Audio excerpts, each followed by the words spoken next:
అయితే next example ఏంటంటే ఒక ఆబ్జెక్ట్లో ఉన్న వాల్యూస్ని ఇంకొక ఆబ్జెక్ట్కి ఎలా కాపీ చేయాలి. ఈ కాపీ చేసేటప్పుడు మనం చేసే పొరపాట్లు అవి చెప్తాను నేను. అవి చెప్పేసి ఎలా దాన్ని ఓవర్కమ్ చేసుకోవాలో చెప్తాను. 2 ఎగ్జాంపుల్గా విడదీసుకున్నాము. Class student, student, class student. Student. ఇక్కడ ఫస్ట్ నేను ఇంట్ ఐడి అని రాసేసుకుంటున్నాను సింపుల్గా. తర్వాత స్ట్రింగ్ నేమ్, నేమ్. ఇక్కడ వరకు ఓకేనా? అయితే దీంట్లో నేను ఎటువంటి మెథడ్స్ కూడా క్రియేట్ చేయట్లా. ఎటువంటి మెథడ్స్ క్రియేట్ అయితే చేయట్లా. ఇప్పుడు మనం ఏం చేస్తామంటే మెయిన్ క్లాస్ తీసుకుంటాం. దీంట్లో మెయిన్ మెథడ్ కూడా క్రియేట్ చేస్తాం. Public static wide, static wide void main of string array string array gs. మొత్తం 3 ఎగ్జాంపుల్ చూద్దాం. అంటే డ్రాబ్యాక్ ఏంటి, దేన్ని యూజ్ చేస్తే బెటర్గా ఉంటుంది. ఫస్ట్ ఎలా కాపీ చెయ్యకూడదో చెప్తా. ఫస్ట్ ఎలా కాపీ చెయ్యకూడదో చెప్తా, తర్వాత ఎలా చేయాలో 2 విధాలుగా చూద్దాం మనం. ఫస్ట్ ఏంటంటే మన దగ్గర ఆబ్జెక్ట్ అయితే ఉండాలి. ఫస్ట్ ఏముండాలి మన దగ్గర? ఆబ్జెక్ట్ ఉండాలి. So S1 assigns to new student. ఇప్పుడు ఏం జరుగుతుంది మనందరికీ తెలుసు. ఇప్పుడు ఏం జరుగుతుందో ఒక ఆబ్జెక్ట్ క్రియేట్ అవుతుంది. దాని పేరు వచ్చేసి S1. క్లారిటీయా? ఈ లోపల 2 ఉన్నాయి. ఐడి సార్, ఒకటి 0 సార్ ఐడి కదా, ID only ID. So ID assigns to 0. అదే విధంగా నేమ్ అసైన్స్ టు నల్. అక్కడ వరకు క్లారిటీ కదా. ఫస్ట్ వీటిలో వాల్యూస్ ఇవ్వాలి మనం. ఫస్ట్ వీటిలో వాల్యూస్ ఇవ్వాలి. S1 dot ID assigns to 1, S1 dot name assigns to Karna అని రాస్తున్నాను. సో ఇప్పుడు వాల్యూస్ ఇచ్చేసామా? ఇప్పుడు ఇది రెడీగా ఉంది కదా వేరే దానికి కాపీ చేసుకోవడానికి. అయితే మనం ఎలా చెయ్యకూడదు అని అంటే, ఫర్ ఎగ్జాంపుల్ ఇప్పుడు మీరు student S2 assigns to S1 అని అసైన్ చేయొచ్చు.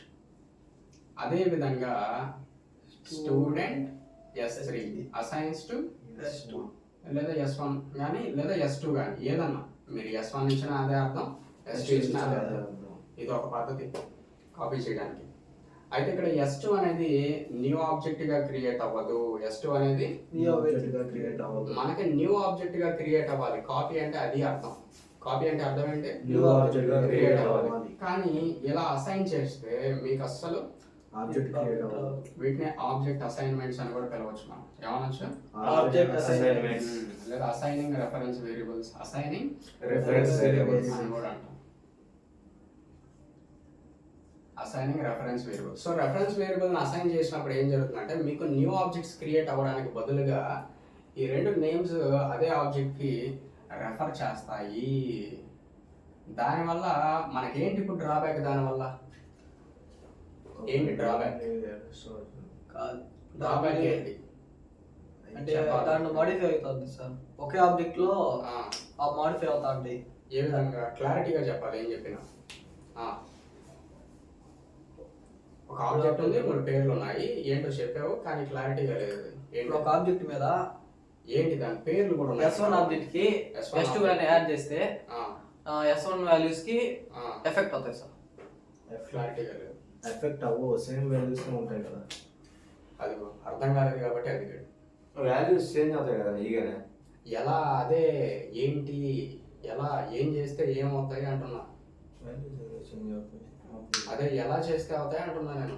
అవుతాయి, అది నిజమే. ఎలా చేస్తే అవుతాయి. మీరు ఏమన్నా చెప్పేటప్పుడు ఏంటంటే ఎదుటి వ్యక్తికి అది నీట్గా అర్థమయ్యే విధంగా ఉండాలి. అర్థమైందా? ఫర్ ఎగ్జాంపుల్ మీరు ప్రాక్టికల్గా ఎలా చెప్తే బాగుంటుంది అంటే, ఇప్పుడు ఒకటే ఆబ్జెక్ట్కి 3 రెఫరెన్సెస్ ఉన్నాయి కాబట్టి ఫర్ ఎగ్జాంపుల్ నేను S2 డాట్ ఐడి అని మార్చినట్లయితే S2 dot ID is equal to ఒక 101 అని ఇచ్చాను. తర్వాత S3 dot name assigns to Arjun అని రాశాను. నేను ఐడి ఏ రెఫరెన్స్ ఉపయోగించి మార్చా? S2. నేమ్ వచ్చేసి ఏ రెఫరెన్స్ ఉపయోగించి మార్చా? S3. There is no difference. ఏది ఉపయోగించినా మారేది ఇక్కడే ఏది ఉపయోగించిన మారేది ఇక్కడే. అంటే ఎవరికి మారింది ఐడి అంటే S2 అని చెప్తారా లేక అందరికని చెప్తారా? అందరికి నేమ్ ఏది ఉపయోగించి చేంజ్ చేశారు? S3. S3. కానీ ఉన్నదే ఒక ఆబ్జెక్ట్, అప్పుడు ఎవరికి మారిందని చెప్తారు నేమ్? S3. అంటే S1కి ఐడి మారినట్ట, S3కి ఐడి మారినట్ట. అందరికి S3కి నేమ్ మార్చాం కాబట్టి మిగతా ఇద్దరికి మారనట్ట.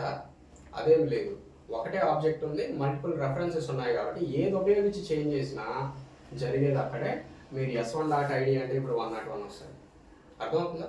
అది పాయింట్. సో ఇలా కాపీ కానీ చేశారంటే మీరు ఏదన్నా ఒక్క రెఫరెన్స్ ఉపయోగించి, ఏదైనా ఒక్క రెఫరెన్స్ ఉపయోగించి అప్డేట్ చేశారనుకో మిగతా అన్నిటి మీద ఎఫెక్ట్ పడుతుంది. అలా జరగకూడదు. కాపీ చేసేటప్పుడు అలా జరగకూడదు. సో మనం చేసే పొరపాటు ఏంటంటే ఇది ఒకటి. ఇది మనం ఎందుకు నమ్మాలంటే హ్యాపీగా డిస్ప్లే చేసుకొని కానీ చూసుకున్నారంటే మీకే అర్థమైపోతుంది. దీని తర్వాత రాసుకోవాలి. ఓకేనా? system.out.println S1 dot id concatenation S1 dot name. Name. So ఇక్కడ ఏమొస్తుందంటే అవుట్పుట్ మీకు ఐడి 101 వస్తుంది, కామన్ వస్తుంది.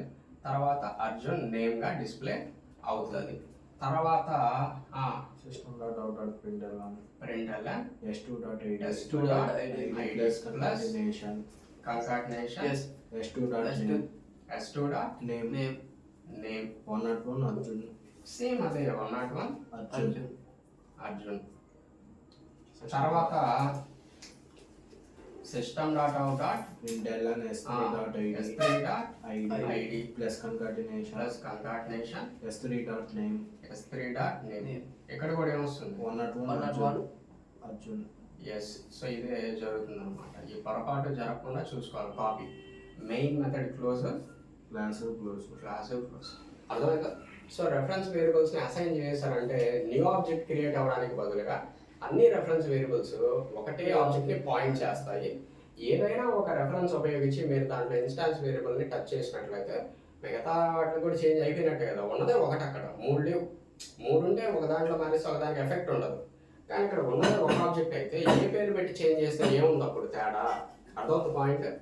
ఇది ఎలా కాపీ చేయకూడదో Example. ఇది ఎగ్జాంపుల్. తర్వాత ఎలా నీట్గా కాపీ చేయాలో లెంత్ ఎక్కువ వచ్చేది ఒకటి చెప్తా. మూడో ఎగ్జాంపుల్ Length Length లెంత్ తగ్గించేది చెప్తా. క్లారిటీయా?